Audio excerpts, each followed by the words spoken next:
All right, so here we go. It is a new day, which means we are getting closer and closer to the release of Crimson Desert. And I found one of the coolest interviews that I have seen in a long time for Crimson Desert. This goes over some really amazing details about what is called the world state.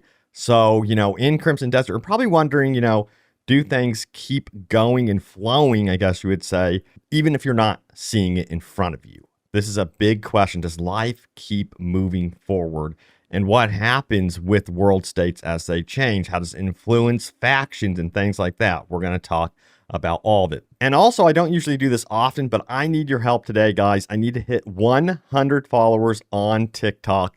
And yes, I am posting out there about Crimson Desert. You can find that link in the description below. And also, I'm going to keep you guys update on things like GTA 6 eventually and a bunch of other cool stuff out here. So yes, please, by all means, check it out. Also, a big question, will we see a day one patch and how many patches can we expect right out of the gates, basically at launch? Well, Will Powers actually responds. We're going to go over also a warning about what you need to do right now to prepare for Crimson Desert, especially if you are on PC. We're going to go over the water physics. Have they been upgraded or downgraded? This is a great discussion as well. And this right here, this is an absolutely amazing tool, fan-made wiki that is going to absolutely blow your mind when you get into it. I'll go ahead and showcase that as well. Plus, some major milestones for Crimson Desert. But you know what? I say we dive in here, starting out with, of course, this one-on-one interview with none other than Will Powers of Pearl Abyss. So why is this interview so special? I'm going to get straight into the point here and fast forward this to this question and go over the other questions as well. But this one really stuck out, so check it out. It says, is the open world built to be reactive to the player's actions? Do events occur off screen without player involvement that might change up the map in some way? This is a great question. And by the way, this interview is from playday.1. I'll throw that link in the description below if you want to check it out for yourself. But the answer is from Will Powers, who says that certain things are definitely reactive to your actions. I think world states is a big thing about them. I can't talk about it today, but world states are a big thing that show off what you're asking. So whether you're progressing the main story or you're progressing a faction quest line and that changes your relationship with that faction, that has potential to change a world state. Whether you've gone from at war to neutral to an alliance with a faction, now they can help you out. Their troops are not fighting you. They're not blockading different regions for you. That is freaking awesome, sending troops or doing resource gathering in areas.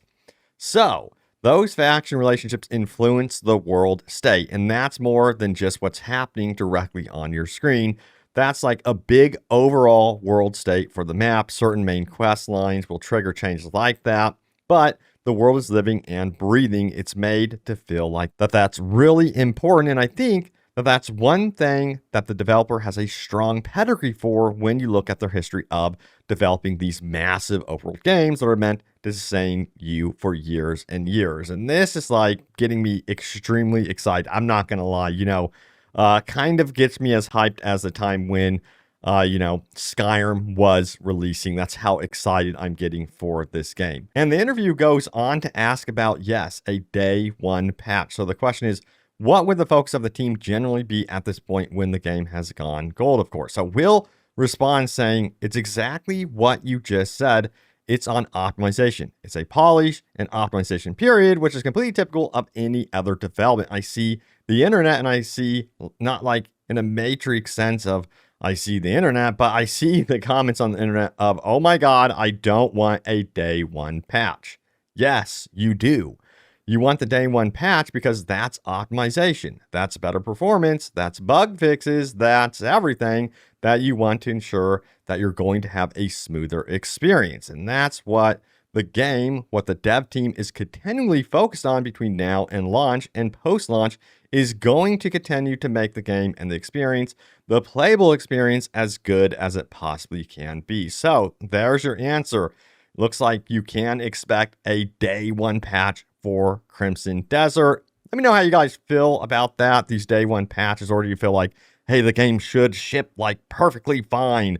I shouldn't be required to download a day one patch. I'm kind of curious to see the size of this patch as well. We'll be finding out, I think, of course, closer near launch or right on top of launch. And this interview also focuses in on the immediate post-launch plans, what we can expect for patches. And Will Powers goes on to say this: patch notes and development timelines are very important for transparency and trust. No game is ever bug-free. I've been working in games for 20 years. That is a universal truth, but knowing what and being clear about things, but also that's the fun. That's kind of the quirkiness of some of these games. Go back to Red Dead 2. Remember all the flying horses?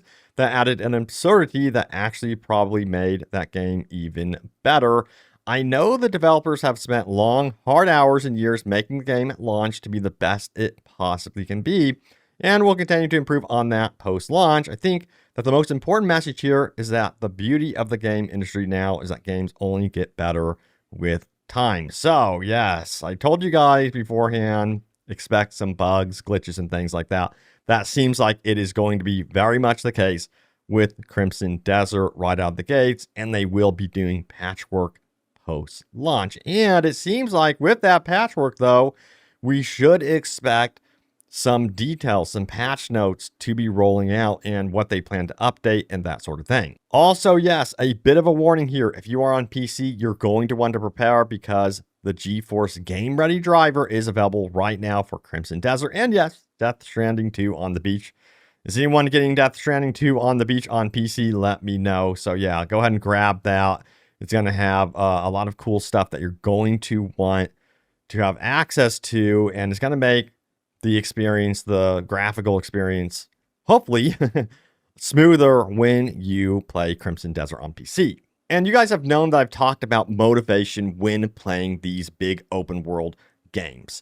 And one of the factors that keeps me in a game is the story. So there is a really important question here, which gets me very, very excited. Check it out. So yeah, that has been one of the most consistent questions I've had, because in those demos, I got to do a boss fight, do some sort of siege combat going in, but the question has constantly been, what's the story going to be? What's the thing that's going to sell the open world? Because I know some people talk about open world fatigue and eventually kind of hit a forefront with Ubisoft, who have their checklist of things that you are always going to see in everything.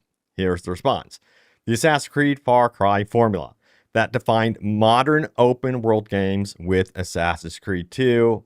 Assassin's Creed 2 still has a very special place in my heart personally.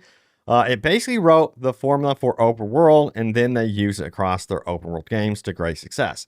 That's not the only type of open world, and I think that one of the benefits to what the dev team's creating here is this is an open world that has that through line that pulls you, that narrative that's going to keep pulling you along. It's not necessarily the Final Fantasy of worlds going to end in 3 days, and you need to keep focusing on that core objective.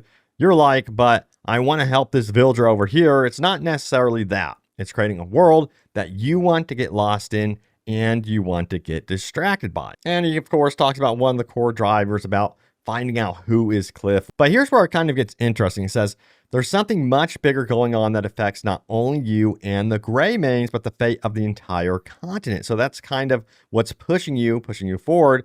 That sounds really cool, but at the end of the day, we're dropping you in an open world you want to spend time in. So yeah, it basically shows that you can take whatever direction you want to, but at least they have this kind of, it seems like this carrot stick type of mentality that keeps you interested and invested in the open world through story. Also, there seems to be some very cool Easter eggs that will be appearing throughout your journey, and it's going to actually be tying into another game. So check it out.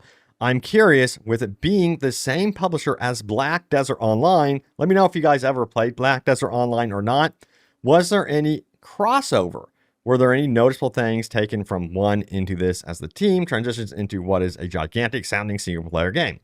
And Will respond saying, I want to correct you slightly if you don't mind, because it is confusing in all fairness. We have one building, but in-house there are 2 dev teams. So they are completely separate teams. We divide the teams up into live service development, which is continued operation on Black Desert, and then the new IP development. So it's literally in the same building, but they are two separate teams within that building. It's a complicated question that you ask because you really do have to also consider the history of Crimson Desert. Crimson Desert was originally announced as not only a prequel to Black Desert, but also as an MMO, so a completely different genre. Through its development, it's really like you hit crossroads in development where you do want to maintain what the original trajectory of the game was, or do you want to let it become its own thing and really blossom? Obviously, they chose the latter of those two and let it blossom into its own thing, its own brand new IP. So while the game shares the word desert in its name, it is a separate IP. There will be homages. There will be Easter eggs for players of Black Desert that they might recognize, but the similarities kind of in there in terms of Final Fantasy. So I think that's actually really cool that there would be these kind of nods to Black Desert Online. And we got a big question. Look at that beautiful water. So check it out. Are these water physics still in the game? Check this out right here. I'm going to zoom this in. Look at how amazing the water physics look here in the city with the actual puddles and ripples. And you can see the gameplay here from Grimm's, how impressive the water physics are still, in the most recent build. It looks absolutely wild. So that's good news. We're not going to be seeing a downgrade there at all. It's always something you have to worry about when heading into these games. So yeah, awesome news right there. Now, another really cool thing I discovered recently is this. Anyone else been down a Crimson Desert rabbit hole lately? Built something that might help. Wow. That's an understatement. This one comes from the Winter Captain. I got to give him big credit here and a huge shout out. Now he says this. So with the release coming up, I needed somewhere to dump all the lore mechanics and world info I've been collected. Ended up just building a wiki instead of bookmarking 50 tabs. So he just decides to build one of the ultimate wikis I have seen. 100% unofficial, by the way. So yeah. But he's done an absolutely fantastic job here. You can go here and learn about the world, the weapons, so you can learn about, exactly what they do. Also, I believe there is a section here where it shows the actual weapon combinations and combos, which is very cool. So you can learn up about even like some of the controls behind the war robot, the dragon, how that works. Also, you can learn about fire elements, ice elements. Something really cool about wind elements, for example, is that you can launch yourself into the air. There's aerial combos from that, and you could push and pull manipulation from it. So a lot of this stuff revolves around combat, traversal, and puzzles. So there's three kind of like tiers with the elements, which I thought was very, very cool. But check this out in the description below. This wiki is beyond impressive, and the website, yeah, kudos to the Winter Captain for nailing this one down. Absolutely impressive work there. But yeah, we got to talk about, of course, this dude here has been doing this countdown. I've been following him counting down in like every single day here on Reddit. And now, of course, we're getting closer and closer to launch, and we have more details here about your mounts. Let me zoom this in a little bit here and hide my face so you can actually see some of the stats here. This is cool. So, of course, you have your health, stamina, attack, defense, but you have movement speed, and you'll notice that there's like levels before these stats. Accelerating force, rotary force, jump power, and you know what? Someone also in the comments of my video, which I might highlight here later, actually did mention that there is drifting, horse drifting, but also there is jump power. And this looks like, I believe this is a screen cap from, I'm going to take a guess, Danteek's video, who's a YouTuber. He does some great videos as well. And then we have inventory and then skills right here. So yeah, you could see this horse in particular has different skills. So there's 29 mounts, and I'm assuming that we should see maybe some unique skills for different types of mounts, different types of health stats. Some might be weaker, stronger, tankier than other mounts. So there's some cool stuff there that you can really look into when you actually try to go after a mount that you want. Maybe you want something that has more agility, drift power, or something like that. Yeah, you can actually look for that in the stats and then upgrade things, it looks like. So in that way, this game definitely has those Red Dead Redemption 2 vibes. There's just no doubt about it. But also, I wanted to highlight that this game is climbing up the Steam top sellers list.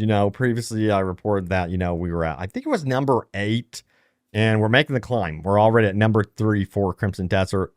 I expect it'll be number 1 in the next couple days, guaranteed. I really do think that's going to happen. Also, we have, actually, it's in the second spot. Yeah, I wanted to showcase how within mere hours it climbed up to the second spot on the Steam charts. So that is really, really cool. And now it's time to go over your top comments. I always love checking out your comments, so be sure to leave a comment down below. It could end up right here in a future video, but let's dive in here and see what you guys had to say. So we have this one here saying, 1,000-year-old gamer, been waiting in my crypt for this one since Dracula died. Yeah, I've been seeing like a lot of posts out here telling, everyone's age and how long they've been waiting, their experience with gaming and stuff like that. It's cool to see everyone interested in this game, whether or not, you're like in your 20s or in your 40s. I've had people in their 60s posting, and even in like their 80s saying, you know what? I cannot wait for this game. And then we have Joraptor was one of the YouTubers that stated it's impossible to remove the shield. He played for 7.5 hours and couldn't figure that out. No, you know what? Many YouTubers couldn't figure that out though. They only had so much time with the game. You got to remember when you're at an event, it can also be stressful. You're wanting to gather the absolute correct footage for your audience, and it can be a bit of a challenge, of course, to figure out everything. Now, I wanted to mention that I got some comments stating, hey, Robbie, you're still wrong, about the shield. It looks like the shield stays on forever. So there's still confusion around what's going on with the shield. All I got to say about this is we will have to wait and see. But like in many of the videos, you can see he has the shield on. And on horseback, the shield actually goes on the horse. But it's when you dual wield, you can see here, he is not using a shield. And then he also has this huge axe right here, no shield. But I think if the system actually works like that reply that I had in my other video where it was explained where you have to take the shield completely out of your inventory, I still would be bummed about that. I want the option at the very least to be able to put the shield, in my weapon wheel. And then when I take it out of the weapon wheel and keep it in my inventory, it comes off the back. Or have like a toggle shield display on-off option. It's quite simple. Just add that to the game. Why not? All right, so let's keep going here and find out what else you guys had to say. So we have this one right here. No matter how good this game turns out, someone will complain. Yep. That's how it is, And then also people do have legit concerns. I think when it comes to concerns about like the base console performance, because we haven't seen actual footage, those are more legit concerns, especially if you lay down money on like a pre-order. And we've reached critical hype mass. No matter what the game actually plays like, it's going to be controversial, which is sad because I'm hopeful. I'm still very excited about the game.